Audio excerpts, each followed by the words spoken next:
the names of all the people that heard this on Facebook and couldn't be here because they're out of town and did like Joe Kraus did today. Joe Kraus played 79 team, called in. Eric Drain, a lot of people probably remember his name, called in from Oklahoma. And a lot of people obviously aren't in the area and couldn't be here, have been calling in all evening on the phone. These are all the people that sent a message to me to pass their best wishes on to Al. First and foremost, Nate and Rosemary Pearson, the original principal of Seneca Valley High School. And I'll do this quick. Richard James, Carol Grant, Tammy Young, Mark Bassini, Chris Crown, Tom Artavani is here, Jay Thompson is here, Wayne Turner, Bernie Richardson, Jim Ross, Marv Garlick, Tracy Kephart, Mark McCabe, Pat Madden, Dustin Jeter, Fred McBride, Rob Hampton, Craig Weinsack, Greg Russell, Rusty Robertson, David Valcourt, Mike Holt, Steve Swanhart is here, Gary Aurelian, Skip Price, Ralph Macrina, Bob Plant, Mitch Babisham. You can find Ralph Macrina's message page for me on my phone. Plant, Babisham, Dave Mancarini, Ron Sterling is here. Joe Kraus phoned in. Gerard Harris, Constantine Paragantis, he's here.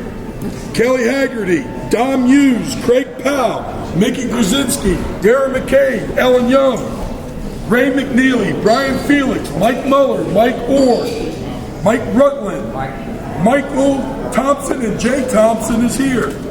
Steve DeVoe, Todd Barnhill, Andy Young, Dave Young, Andy McCullough, Bill Scourin, and Tom is here. Am I correct? Yeah. Doug Turner, Earl Hill, Eric Braun, Eric McDonald, Frank DeBonis, Jeff Johnson, Jeremy Lowe, John Duke, John Sheeler, John Sinkowski, Kervin Ridgely, Larry Signora, Larry Steinbeck, Tommy Donald's here, isn't he? And Sam Braxton. Those are all people that took the time for the message. What? Yeah. Just keep it going.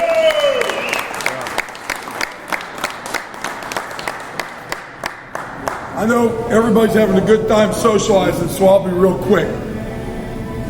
I think it's safe to say that as far as successful football coaches go, no one takes a back seat to the legendary Al Thomas. Yeah. Woohoo!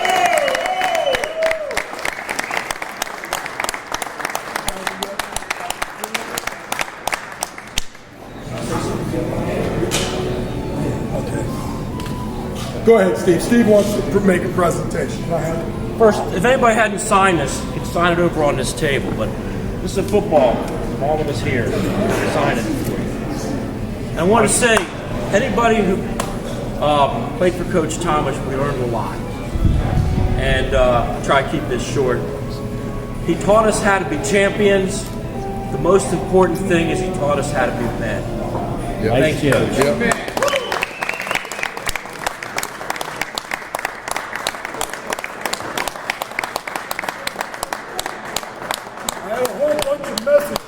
Like the one I'm going to read from Ralph Macrina. Now I think Constantine has some things that he wants to read.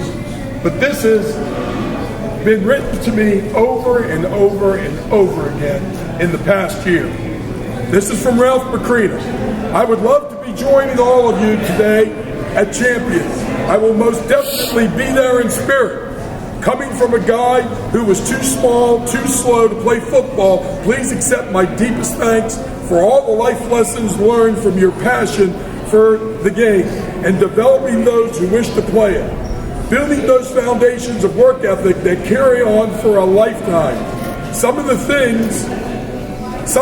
most important things you taught us through the naivety of our youth may have gone unnoticed till we had kids of our own. But lessons realized just the same. Thanks for all you have given me, and a lot of who I am today is due to spending long, hot August days next to a cow field and the rest of the year in a weight room. 2 seconds up, 4 seconds down. Yeah. Woo! Yeah.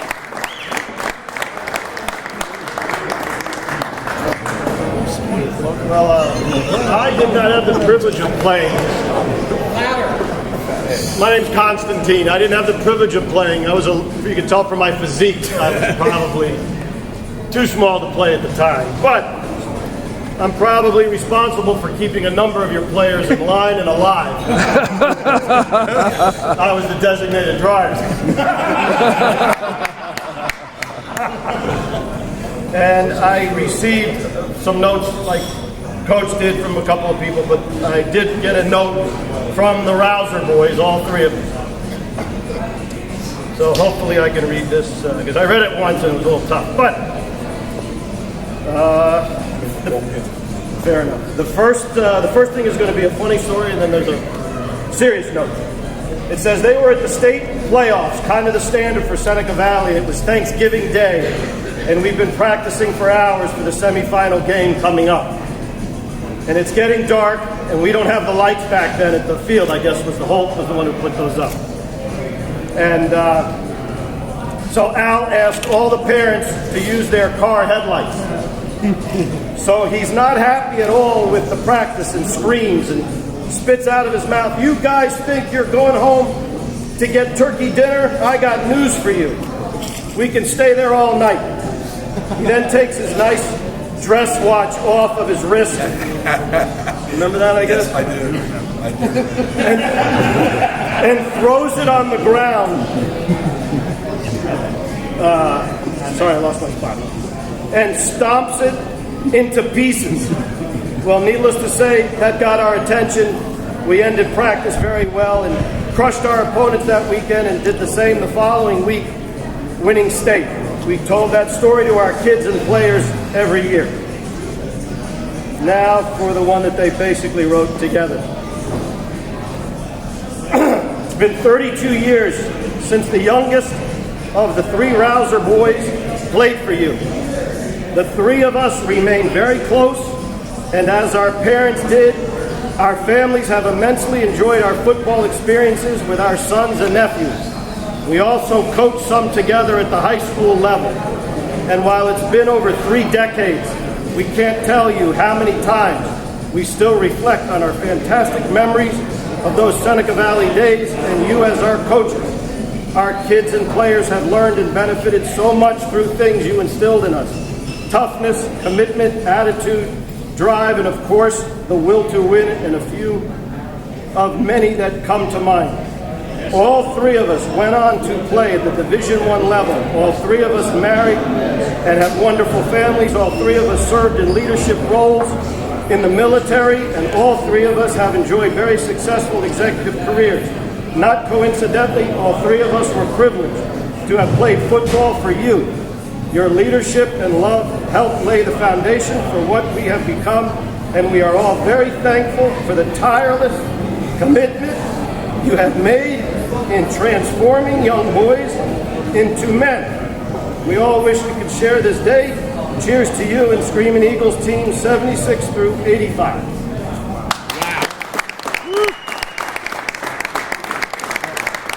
Chang.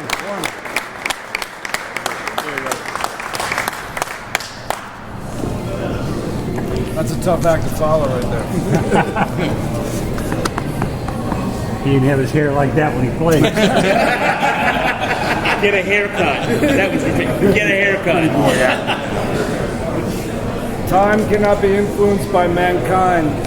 It gives each of us a beginning and an end. This makes us question the significance of what comes in between. But if we can create something truly timeless, something which ignores the eccentricities of a particular time and era, that would be the ultimate victory. I can't think of a better word to describe Al Thomas than victory. Yes, Victory. Thousands of wins. Thousands? Has it been thousands? Thousands of wins in terms of influencing thousands of kids. One kid, one community.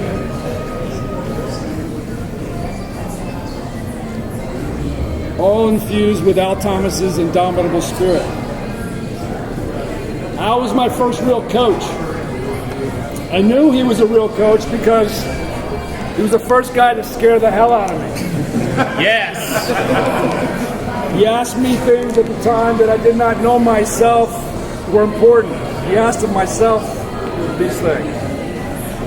These things begin to show up as I put in the hard work that he asked me to do. Things like maintaining composure under pressure, pride, self-confidence, spirit, and a first look at what it might mean to be a man. He was showing us what kind of effort it would take to achieve something great, the kind of work effort it would take to commit to win. And the man led by example. No one was going to work harder, longer, or outsmart Al Thomas. How did we as players know this to be facts? Because no one, and I mean no one, practiced longer than our triple S teams. Allow me to explain. Yes. And I quote from the Gaithersburg Gazette, that Al was asked to describe our 79-80 team, and he said, well, we were small, slow, and stupid. Of course he said that. Yes, small, slow, and stupid. For the most part, upon reflection, he was right. Yes, there was always the exception, like the 6'6", 260-pound guy that ran a 4.640. But you see, the official football program said you were 6'1", 170. So if you were 5'10", 160, you do the math. That makes me 5'5", 110, and I was the starting guard, right? To the press, we look like a bunch of anemic midgets. Anemic midgets that would kick your ass and miraculously win championship after championship. To our opponents, the college recruiters, I can only imagine what they were thinking. I think one of Al's greatest Belichickian advantages at Seneca Valley during the 70s and 80s was the singular parking lot light that lit the corner of the practice field. That light, if needed, provided a significant incentive over the teams that he coached. And I quote, if we have to, and he would like get this tight lip, and he'd look out the corner of his eye, he'd get that tight lip. He'd go, if we have to, we will be here all night till you morons get it right. Needless to say, there were some long nights given the small, slow, stupid group that he had to coach. That team particularly started at 0-2 that year. And to make matters more interesting, and to our chagrin, there was a 20-yard hill that stretched the entire length of the practice field. And by God, you better line up near the light to run those hills, otherwise you might be lost in the darkness forever. I think one time we lost somebody. Found him the next day wandering mindlessly through the cornfields that once surrounded the school, muttering, I'm sorry, I forgot it was on 2. I'm sorry, I forgot it was on 2. I'm sorry, it was on 2. If you weren't going to learn to play football and get it right, you learned to run hills. It's only later in life when I occasionally felt like life was getting the best of me, that proverbial light in the corner of the playing field paid its dividends. The clear voice in my head knew that if the light was on, and I just kept working, no matter what challenge I faced, that things would work out. Al turned everyone's afterburning light on, giving each of us the basic tools we would need to take the next step on the field